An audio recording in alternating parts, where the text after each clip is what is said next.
Post-Angkor period of Cambodia, 1431 to 1863. The term post-Angkor period of Cambodia, also the Middle Period, refers to the historical era from the early 15th century to 1863, the beginning of the French Protectorate of Cambodia. Reliable sources, particularly for the 15th and 16th century, are very rare. A conclusive explanation that relates to concrete events manifesting the decline of the Khmer Empire has not yet been produced. However, most modern historians contest that several distinct and gradual changes of religious, dynastic, administrative and military nature, environmental problems and ecological imbalance coincided with shifts of power in Indochina and must all be taken into account to make an interpretation. In recent years, focus has notably shifted towards studies on climate changes, human-environment interactions, and the ecological consequences. Epigraphy in temples ends in the third decade of the 14th, and does not resume until the mid-16th century. Recording of the royal chronology discontinues with King Jayavarman IX Parmeshvar, or Jayavarma Paramesvara. There exists not a single contemporary record of even a king's name for over 200 years. Construction of monumental temple architecture had come to a standstill after Jayavarman VII's reign. According to author Michael Vickery, there only exist external sources for Cambodia's 15th century, the Chinese Ming Shirlu Annals, and the earliest royal chronicle of Ayutthaya. Wang Shizhen, a Chinese scholar of the 16th century, remarked, "The official historians are unrestrained and are skillful at concealing the truth, but the memorials and statutes they record and the documents they copy cannot be discarded." The central reference point for the entire 15th century is a Siamese intervention of some undisclosed nature at the capital Yesudarapura, Angkor Thom, around the year 1431. Historians relate the event to the shift of Cambodia's political center southward to the region of Phnom Penh, Long Vec, and later Odong. As Siam became Cambodia's primary nemesis after the demise of Angkor, it put an end to the pattern of ambivalent sovereignty that Cambodia's imperial experiment on its western frontier had so effectively prolonged. Sources for the 16th century are more numerous. The kingdom is centered at the Mekong, prospering as an integral part of the Asian maritime trade network, via which the first contact with European explorers and adventurers does occur. Wars with the Siamese result in loss of territory, and eventually the conquest of the capital Long Vec in 1594. The Vietnamese on their southward march reach Pre Nokor/Saigon at the Mekong Delta in the 17th century. This event initiates the slow process of Cambodia losing access to the seas and independent marine trade. Siamese and Vietnamese dominance intensified during the 17th and 18th century, resulting in frequent displacements of the seat of power as the Khmer royal authority decreased to the state of a vassal, and the early 19th century with dynasties in Vietnam and Siam firmly established, Cambodia was placed under joint suzerainty, having lost its national sovereignty.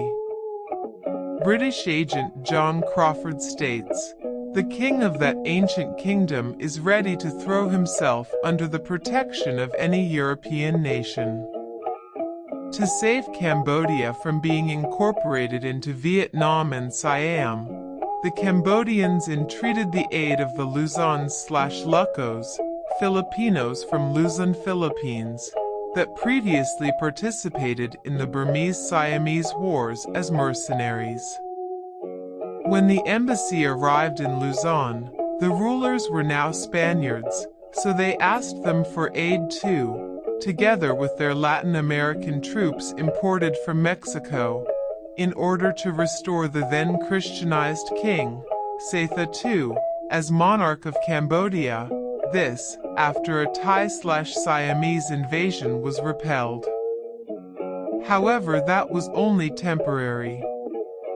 Nevertheless, the future king, Ang Duong, also enlisted the aid of the French who were allied to the Spanish, as Spain was ruled by a French royal dynasty, the Bourbons.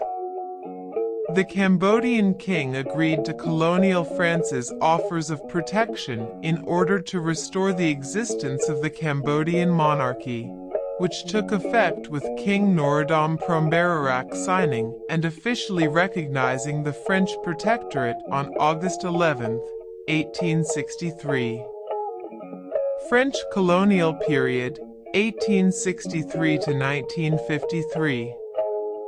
In August 1863, King Norodom signed an agreement with the French placing the kingdom under the protection of France. The original treaty left Cambodian sovereignty intact, but French control gradually increased, with important landmarks in 1877, 1884, and 1897, until by the end of the century the king's authority no longer existed outside the palace. Norodom died in 1904, and his two successors, Sisawath and Monavong, were content to allow the French to control the country, but in 1940 France was defeated in a brief border war with Thailand and forced to surrender the provinces of Battambang and Angkor. The ancient site of Angkor itself was retained. King Monavong died in April 1941, and the French placed the obscure Prince Sihanouk on the throne as king, believing that the inexperienced 18-year-old would be more pliable than Monavong's middle-aged son, Prince Monareth. Cambodia's situation at the end of the war was chaotic. The Free French, under General Charles de Gaulle, were determined to recover Indochina, though they offered Cambodia and the other Indochinese protectorates a carefully circumscribed measure of self-government. Convinced that they had a civilizing mission, they envisioned Indochina's participation in a French union of former colonies that shared the common experience of French culture. Administration of Sihanouk, 1953–70. Japanese occupation of Cambodia and Kingdom of Cambodia, 1953–70. On March 9, 1945, during the Japanese occupation of Cambodia, young King Norodom Sihanouk proclaimed an independent Kingdom of Kampuchea, following a formal request by the Japanese. Shortly thereafter, the Japanese government nominally ratified the independence of Cambodia and established a consulate in Phnom Penh. The new government did away with the romanization of the Khmer language that the French colonial administration was beginning to enforce and officially reinstated the Khmer script. This measure taken by the short-lived governmental authority would be popular and long-lasting, for since then no government in Cambodia has tried to romanize the Khmer language again. After Allied military units entered Cambodia, the Japanese military forces present in the country were disarmed and repatriated. The French were able to reimpose the colonial administration in Phnom Penh in October the same year. Sihanouk's royal crusade for independence resulted in grudging French acquiescence to his demands for a transfer of sovereignty. A partial agreement was struck in October 1953. Sihanouk then declared that independence had been achieved and returned in triumph to Phnom Penh.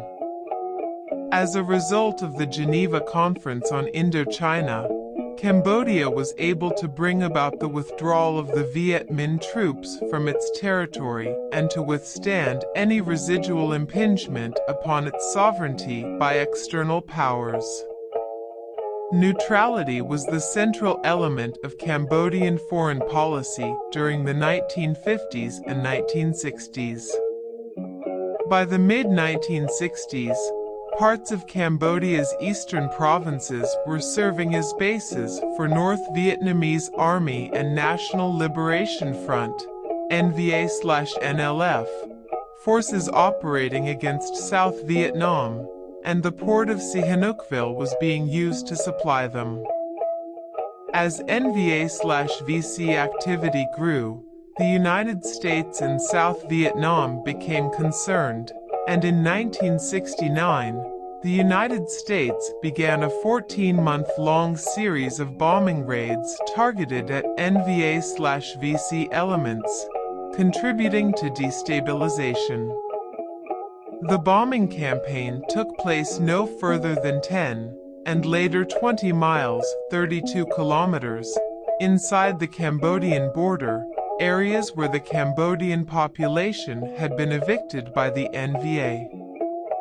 Prince Sihanouk, fearing that the conflict between Communist North Vietnam and South Vietnam might spill over to Cambodia, publicly opposed the idea of a bombing campaign by the United States along the Vietnam-Cambodia border and inside Cambodian territory. However, Peter Rodman claimed, Prince Sihanouk complained bitterly to us about these North Vietnamese bases in his country and invited us to attack them.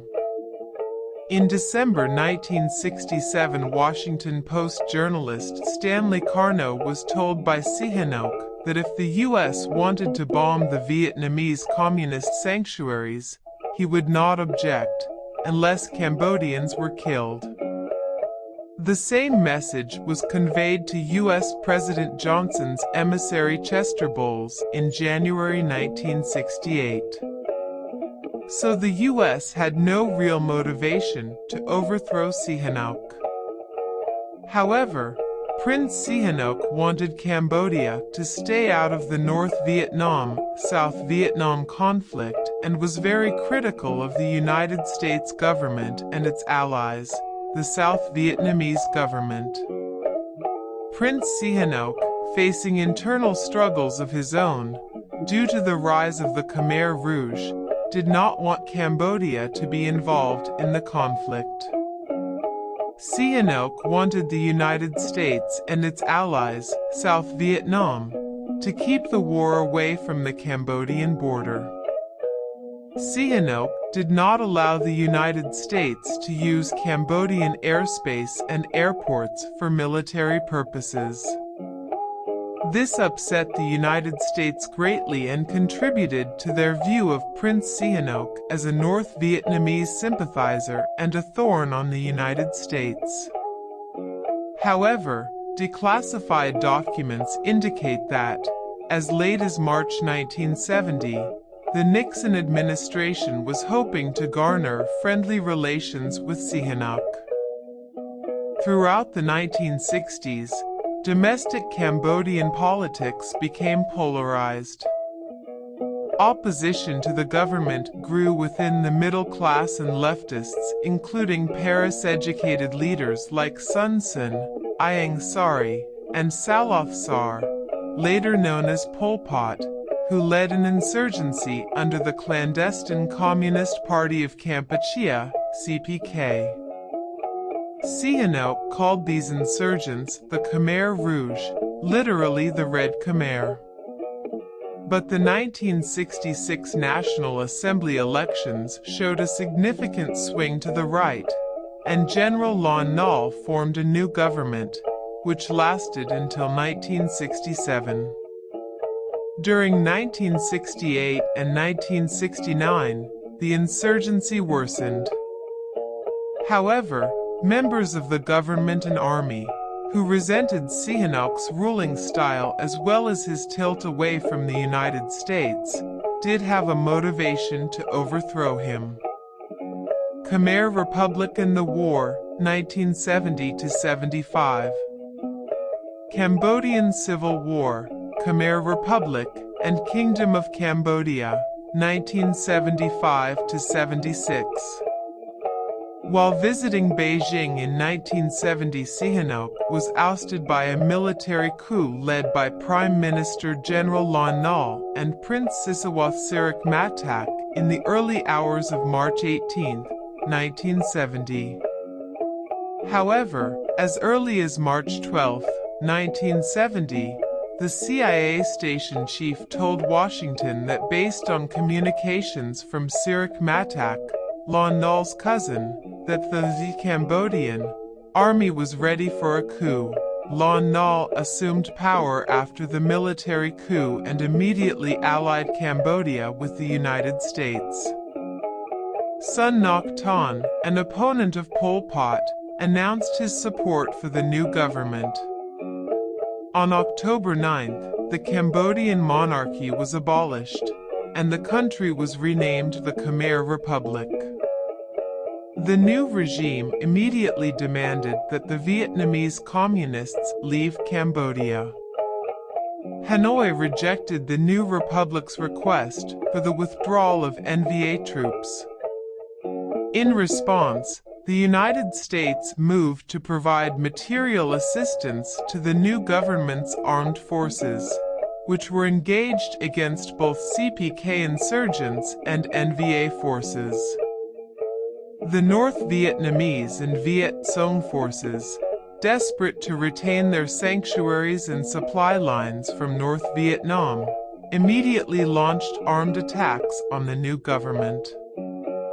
The North Vietnamese quickly overran large parts of eastern Cambodia, reaching to within 15 miles, 24 kilometers, of Phnom Penh.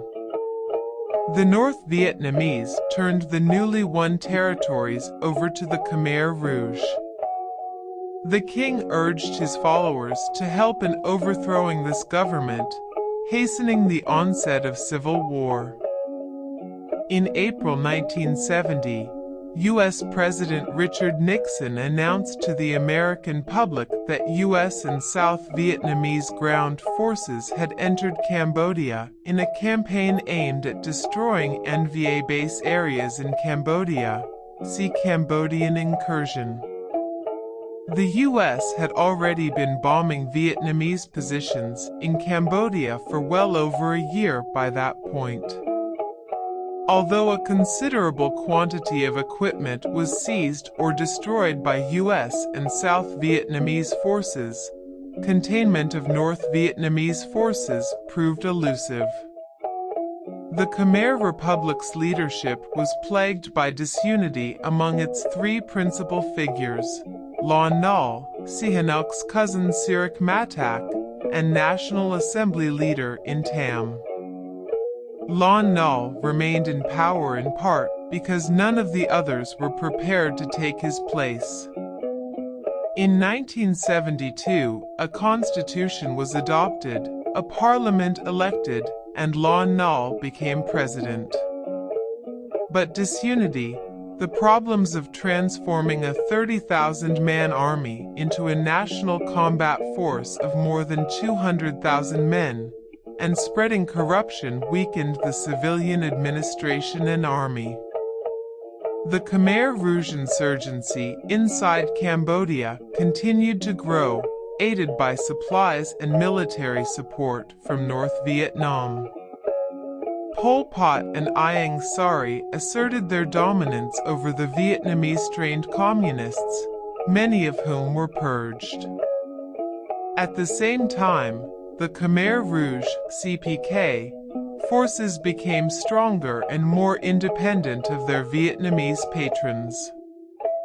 By 1973, the CPK were fighting battles against government forces with little or no North Vietnamese troop support, and they controlled nearly 60% of Cambodia's territory and 25% of its population.